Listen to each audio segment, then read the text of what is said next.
tonight. He was excellent. Yeah, he was really good. You know, and he's been good all year and just about every start that he's run out there. But yeah, super dominant tonight. And, the fastball command was really good, and of course it's hard to see from where we're our vantage point, but it had to have a lot of movement on it tonight.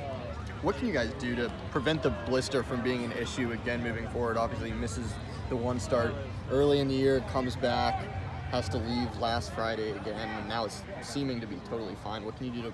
I think you just continue to do what we do, and you just monitor it, every day. And it's one of the things. And again, I think when it comes back, you're very critical of what happened. How did it happen? And I don't think. I don't know if we can control that.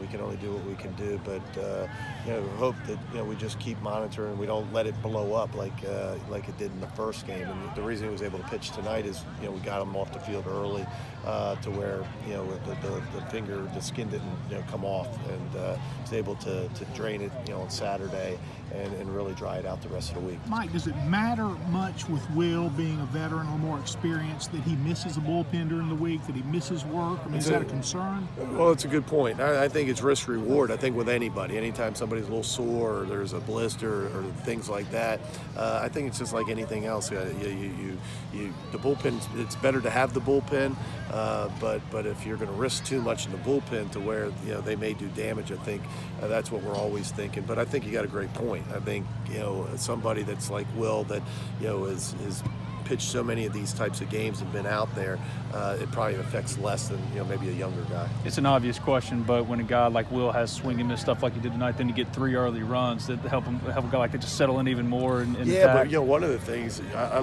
what you say I think is true, but Keith Gessinger said it the other way. He said maybe the best thing was to go out and strike out the side the first time out. That probably did more for him, is to be out in really a good fastball tonight, especially early. The velocity was, I think he might have bumped to 95 or so, and so great command, great velocity, great movement, and I think tonight was one of those nights where we say they don't always have their best stuff. Tonight he had his best stuff. Do you just wonder, Mike, how long Gray can keep up this pace?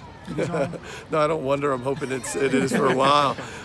But you're right. He's swinging it really well, and just proud of him. I mean, just getting a lot of good swings off, and tonight was no different. 4 hits, a big home run, and another RBI single late.